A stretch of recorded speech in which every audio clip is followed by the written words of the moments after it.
திமுக தரப்பு பேச்சுவார்த்தை குழுவினரோடு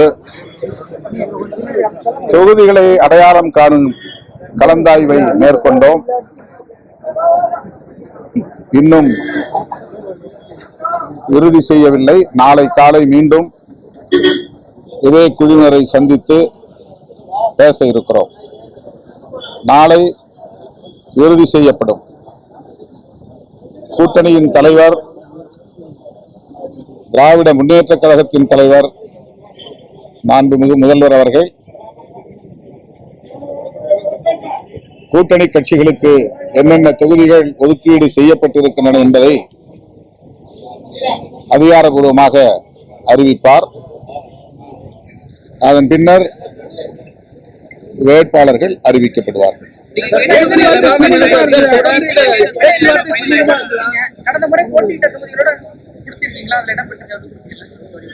அதெல்லாம் பேச்சுவார்த்தை குழுவினோடு தான் பேச முடியும், வெளிப்படையாக பேச முடியாது.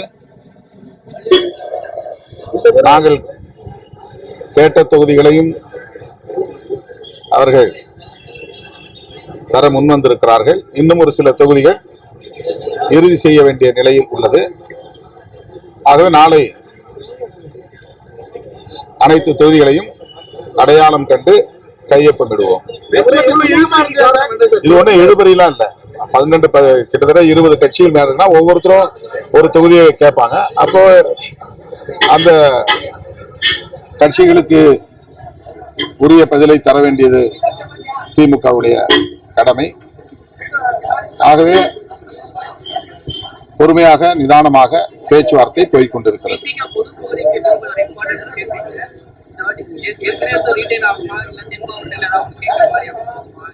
அதெல்லாம் பேச்சுவார்த்தையில் தான் முடிவு செய்யணும். ஏற்கனவே சொல்லியிருக்கோம் 2 தொகுதி பொது தொகுதின்னு. என்னென்ன தொகுதிகள் என்பது பேச்சுவார்த்தையில் தான் முடிவாகும். இன்னும் அது முடிவு சுமூகமாக இருந்தது, திருப்திகரமாக இருந்தது. ஒரு சோர்வு ஏற்பட்டிருக்கிறதா தெரியுது. அது ஒரு மாயை, அவ்வளவுதான். அப்படிலாம் எதுவும் கிடையாது. அதிமுகவினர் 6 மாதத்திற்கு முன்பே பிரச்சாரத்தை தொடங்கிவிட்டார்கள். அதனால் அவர்களால் உடனடியாக பட்டியலை அறிவிக்க முடிந்தது. போட்டியிடக்கூடிய அந்த கூட்டணி கட்சிகளின் எண்ணிக்கை மிக குறைவு. அதிலே அவர்களுக்கு பெரிய சிக்கல் எழவில்லை. எங்கள் கூட்டணியில் இது ஒரு மெகா கூட்டணி என்கிற நிலையில 20க்கும் மேற்பட்ட கட்சிகள் உள்ளன. மெகா கூட்டணி என்கிற முறையில் 20க்கும் மேற்பட்ட கட்சிகள் உள்ளன. ஒவ்வொருவரும் நாங்கள் கேட்ட தொகுதியை இன்னொரு கட்சி கேட்கும், அவர்கள் கேட்ட தொகுதியை நாங்கள் கேட்போம். ஆகவே 2 தரப்பாரிடையேயும் திமுக பேசி இறுதி முடிவை செய்வார்கள். அதனால் இந்த ஒரு சின்ன இடைவெளி ஏற்படுகிறது.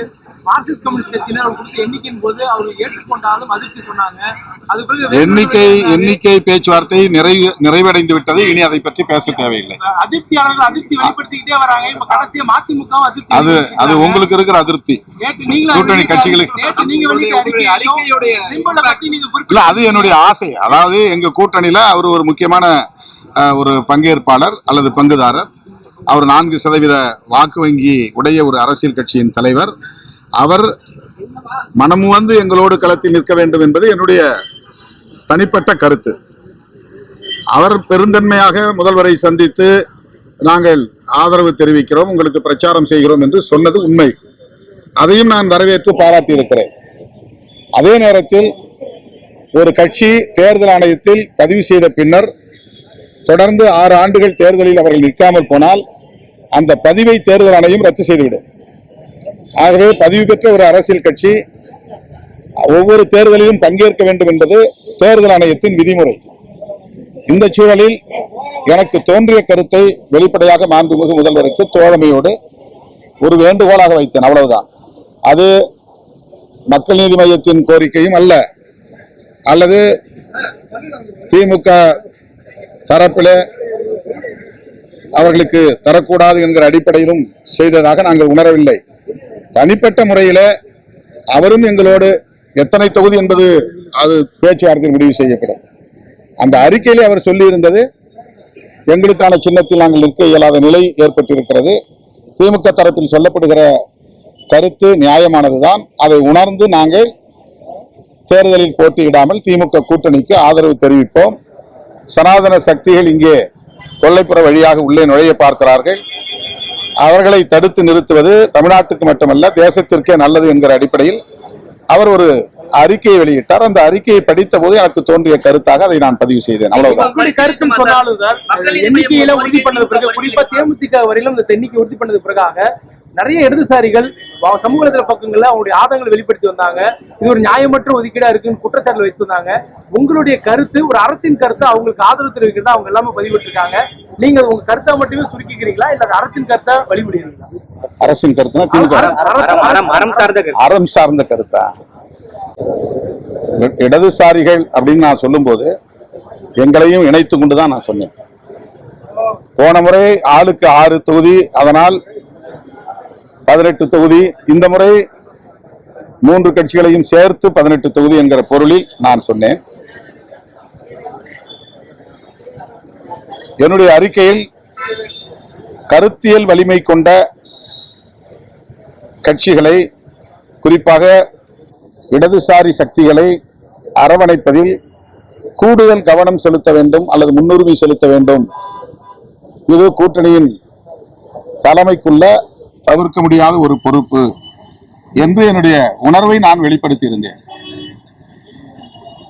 இன்றைக்கும் நான் அந்த கருத்தை சொல்ல விரும்புகிறேன். இன்றைக்கு இந்த கூட்டணி, திமுக தலைமையிலான கூட்டணி வலுவாக இருக்கிறது என்று சொன்னால், கட்டுக்கோப்பாக இருக்கிறது என்று சொன்னால்,